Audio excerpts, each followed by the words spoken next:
housed in the South 70 years before all these things happened, and would never be king again. But in those years of the 30s, it had a little revival.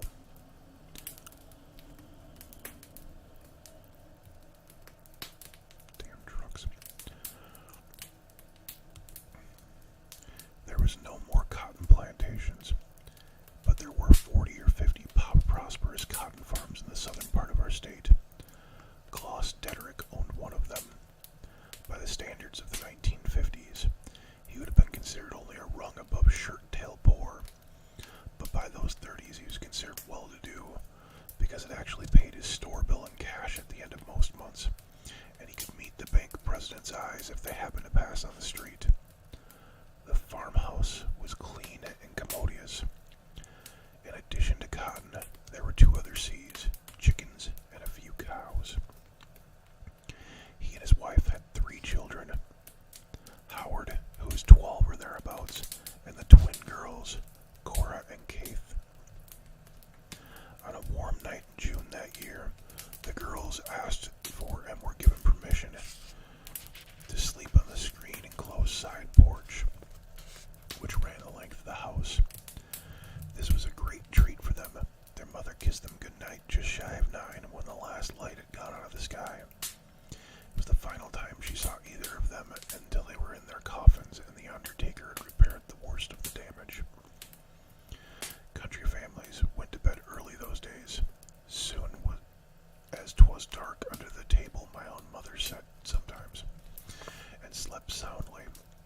Certainly, Klaus, Marjorie, and Howie Dederick did on the night the twins were taken. Klaus would almost certainly have been wakened by Bowser, the family's big old half-breed collie, if he had barked, but Bowser didn't. Not that night. Not ever again. Klaus was up at first light to do the milking. The porch was on the side of the house away from the barn, so Klaus never thought to look in on the girls. Bowser's failure to join him was no cause for alarm either. The dog held the cows and chickens alike in great disdain, and usually hid in his doghouse between the barn when the chores were being performed, unless called, and called energetically at that. Marjorie came downstairs 15 minutes or so after her husband had put on his boots in the mudroom and trumped out to the barn. She started the coffee, then put bacon on to fry. The combined smells brought Howie down from his room under the eaves, but not the girls from the porch. She sought Howie out to fetch them as she cracked eggs into the bacon grease. Klaus had walked the girls out to get fresh ones as soon as breakfast was over, except no breakfast was eaten at the Dederick house that morning. Howie came back from the porch, white around the gills, with his formerly sleep puffy eyes now wide open. "They're gone," he said. Marjorie went out to the porch, at first more annoyed than alarmed. She said later that if she had supposed anything, that the girls had decided to take a walk and pick flowers by dawn's early light. That or some similar green-eyed or green-girled foolishness. One look and she understood why Howie had been white. She screamed for Klaus, shrieked for him, and Klaus came at a dead run, his work boots whitened by the half-full pail of milk he had spilled on them. What he found on the porch would have jellied the legs of even the most courageous parent. The blankets in which the girls would have bundled themselves into night drew on and grew colder had been cast into one corner. The screen door had been yanked off its upper hinge and hung drunkenly onto the dooryard. And the boards of both the porch and the steps beyond the mutilated screen door, there were spatters of blood. Marjorie begged her husband not to go hunting after the girls alone, and not to take their son if he felt he had to go after them. But she could have saved her breath. He took the shotgun he kept mounted in the mudroom high out of reach of the little hands, and gave Howie the .22 they had been saving for his birthday in July. Then they went, neither of them paying the slightest attention to the shrieking, weeping woman who just wanted to know what they would do if they met a gang of wandering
lay half in and out of the doghouse, which had been built of leftover barn boards.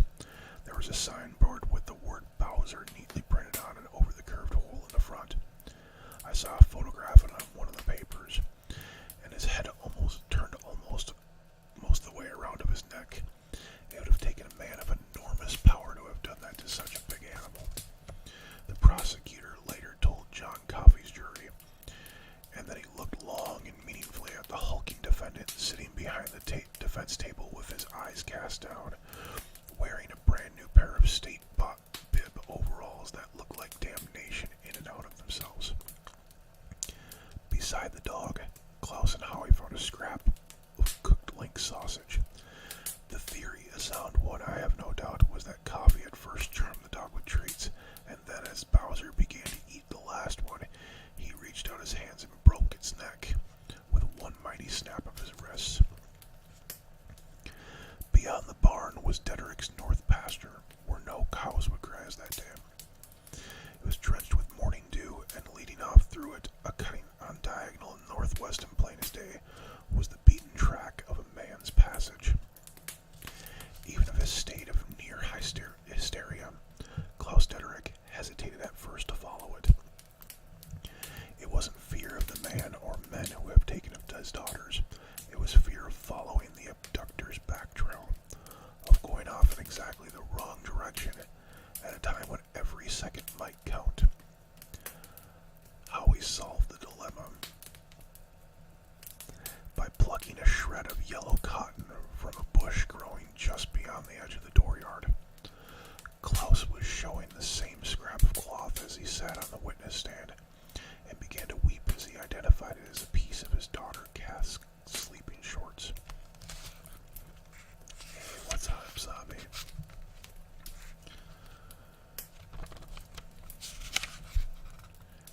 Yards beyond it, hanging from the jutting figure of a juniper shrub, they found a piece of faded green cloth that matched the nightie Cora had been wearing when she kissed her ma and pa goodnight.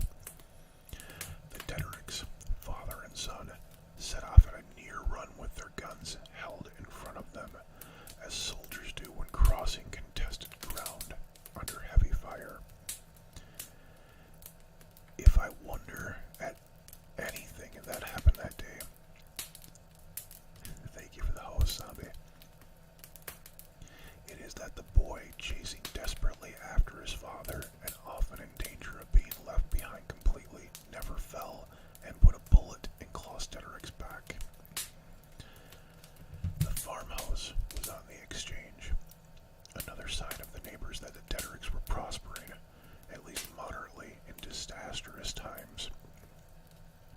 And Marjorie used Central to call as many of her neighbors that were also on the exchange as she could, telling them of the disaster which had fallen like a lightning stroke out of a clear sky, knowing that each call would produce overlapping ripples, like pebbles tossed rapidly into a stilly pond. Then she lifted the handset one last time and spoke those words that were almost a trademark of the early telephone systems at that time, at least in the rural South. Hello, Central. Are you on the line? Central was, but for a moment could say nothing. The worthy woman that was all agog. At last she managed, yes, ma'am, Miss Dedrick, I sure am. Oh dear, sweet blessed Jesus, I'm a-praying right now that your little girls are all right. Yes, thank you, Marjorie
by that time, 9 o'clock in the morning, and from behind them they began to hear shouting men and baying dogs.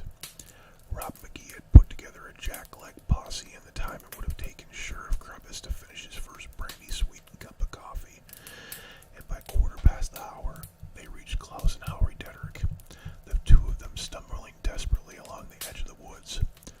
Soon the men were moving again, with Bobo's dogs leading the way. McGee let Klaus and Howie go on with them. They wouldn't have gone back if he ordered them, no matter how much they dreaded the outcome, and McGee must have seen that, but he made them unload their weapons. The others had done the same, McGee had said. It was safer.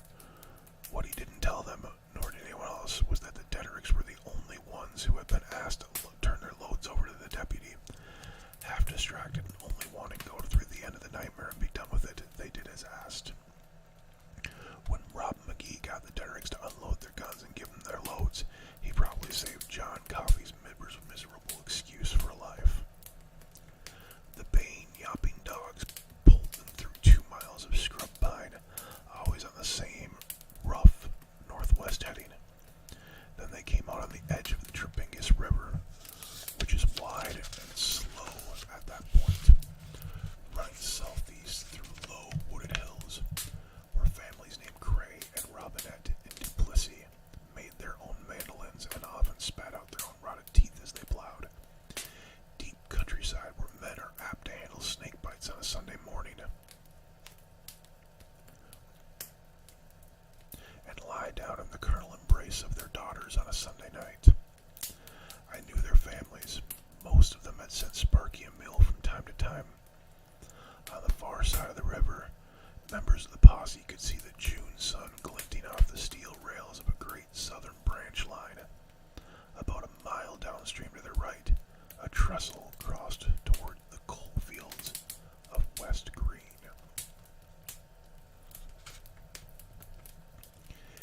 Here they found a wide trampled patch in the grass and low bushes, a patch so bloody that many of the men had come to sprint into the woods and relieve themselves of their breakfast. They also found the rest of Cora's nightgown lying in this bloody patch, and Howie, who had held it up admirably until then, reeled back against the father and nearly fainted. And it was here that Bobo Merchant's dogs had their first and only disagreement of the day. There were 6 in all, 2 bloodhounds, 2 blue-tick hounds, and a couple of those terrier-like mongrels borderers Southerners called coonhounds. The coonies wanted to go northwest, upstream along the Trepingus. The rest wanted to go in the other direction, southeast. They got all tangled in their leads, although the papers said nothing about this part. Although I can imagine the horrible curses Bobo must have rained down upon them when he used his hands, surely the most educated part of him, to get them straightened around again. I have known a few hound dog men in my time. It's been my experience. As a class, they run remarkably true to type.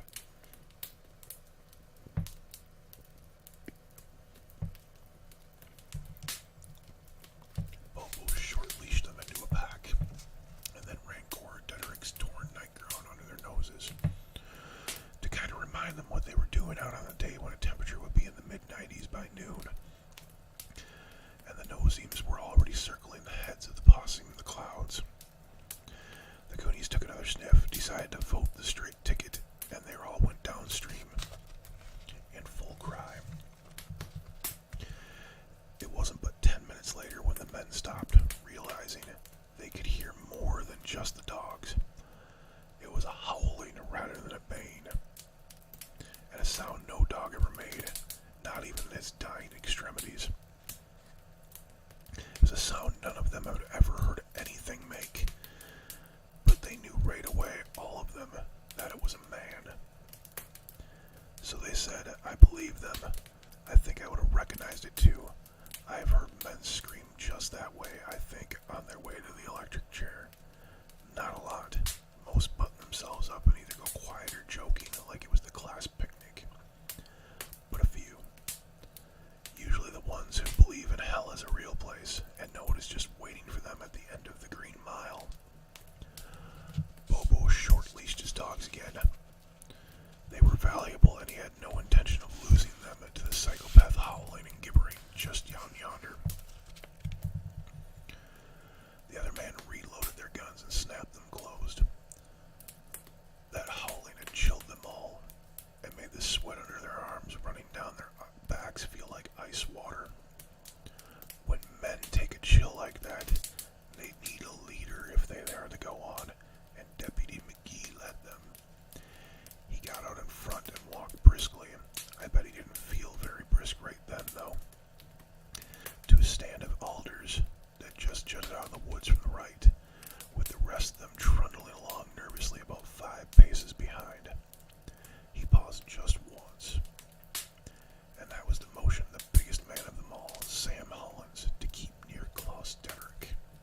think they would have given a good deal to unsee what was before them, and none of them would ever forget it. It was sort of a nightmare, bald and amongst almost smoking in the sun, that lies beyond the drapes and furnishings of good and ordinary lives. Church suppers, walks around country lanes, honest work, love kisses in bed. There's a skull of every man. In every man. I tell you, there's a skull in the lives of all men. They saw it that day, those men. They saw what sometimes grins behind the smile. Sitting on a riverbank in a faded, blood-stained jumper was the biggest man any of them had ever seen. John Coffey. His enormous splayed-toed feet were bare. On his head he wore a faded red bandana, the way a countrywoman would wear a kerchief into church. Gnats circled around him in a black cloud. Curled in each arm was the body of a naked girl. Their blonde hair, once curly and light as milkweed fluff, was now matted to their heads and streaked red. The man holding them sat bawling up at the sky like a moonstruck calf, his dark brown cheeks slicked with tears, his face twisted in a monstrous cramp of grief. He drew breath in hitches, his chest rising, until the snaps that were holding the straps of his jumper were strained, and they let out a vast catch of air out in another one of those howls. So often you read in the paper that the killer showed no remorse, but that wasn't the case here. John Coffey was torn open by what he had done, but he would live. The girls would not. They had been torn open in a more fundamental way. No one seemed to know how long they stood there, looking at the howling man who was in his turn, looking across the great, still plat of river and a train on the other side, storming down the tracks toward the trestle that crossed the river. It seemed they looked on for an hour or forever, and yet the train got no farther along. It seemed to storm only in one place, like a train, like a child doing a tantrum. And the sun did not go behind a cloud, and the sight was not blotted from their eyes.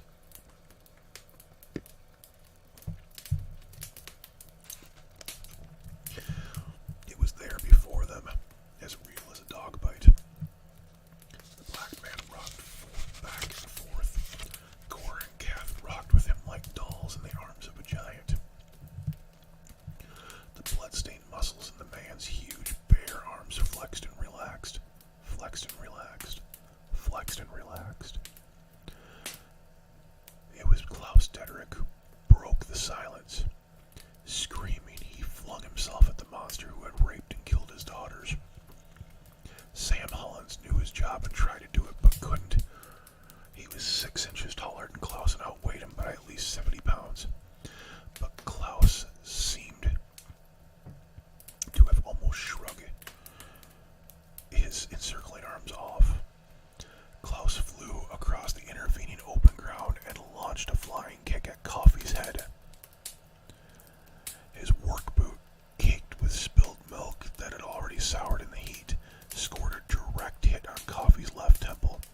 that were bloodshot from crying, and still they streamed, as if someone had left a faucet on inside him. Those eyes wept, yet were somehow untouched, distant and serene. I thought them the strangest eyes I had ever seen in my life, and McGee felt much the same. Like the eyes of an animal that never saw a man before, he told a reporter named Hammersmith just before the trial. "Mister, do you hear me?" McGee asked. Slowly, Coffee nodded his head. Still, he curled his arms around his unspeakable dolls, their chins down on their chests so that their faces could not be clearly seen. One of the few mercies God saw fit to bestow that day. "Do you have a name?" McGee asked. "John Coffee," he said in a thick and tear-clouded voice. Coffee like the drink, only not spelt the same way. McGee nodded, then pointed a thumb at the chest pocket of Coffee's jumper, which was bulging. It looked to McGee like it might have been a gun, not that a man of Coffee's size would need a gun to do some major damage if he decided to go off.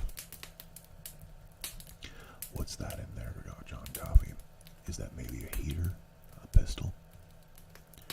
"No, sir," Coffee said with his thick voice, those strange eyes, welling tears and agonized on top, distant and weirdly serene underneath, as if the true John Coffee was somewhere else, looking out on the other landscape where murdered little girls were nothing to get all worked up about. Never left Deputy McGee's.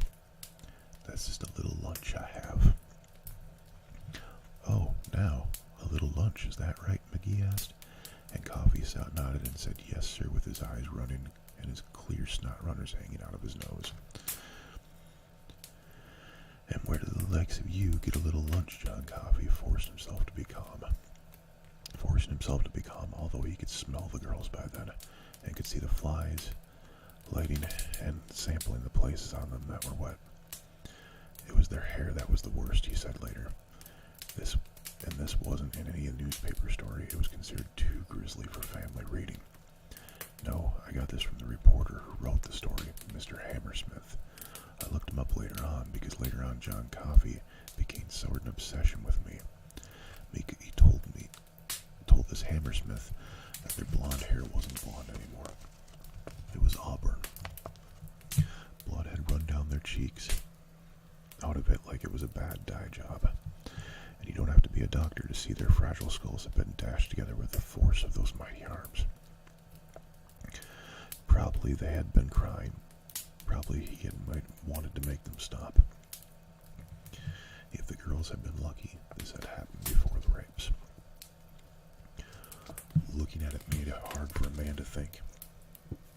Even a man as determined to do his job as Deputy McGee was.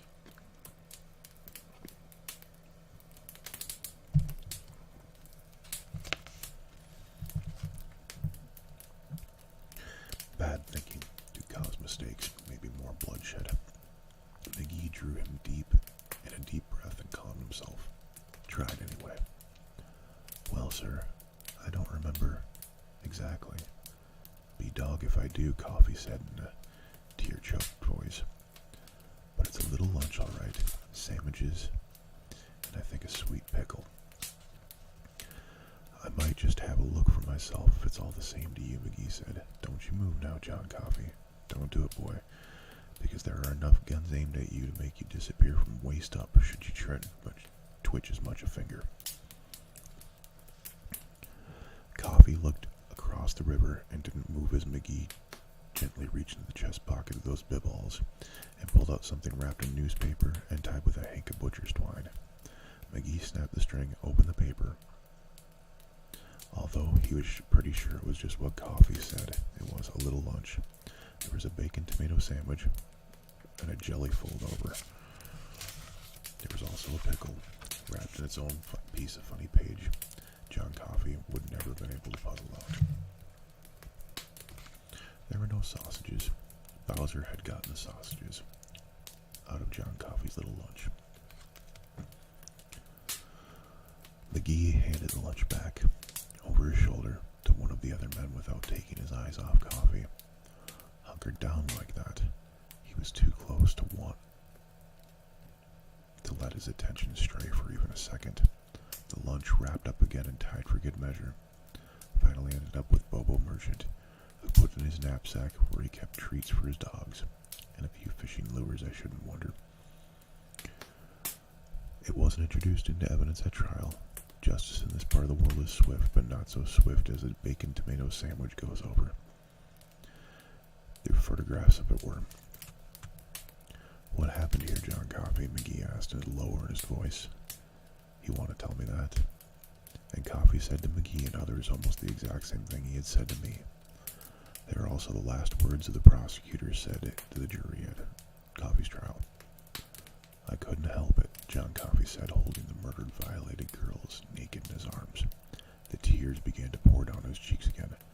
I tried to take it back, but it was too late. Boy, you were under arrest for murder, McGee said, and then he spit in John Coffey's face. The jury was out 45 minutes, just about enough time to eat a little lunch of their own. I wonder if they had any stomach for it.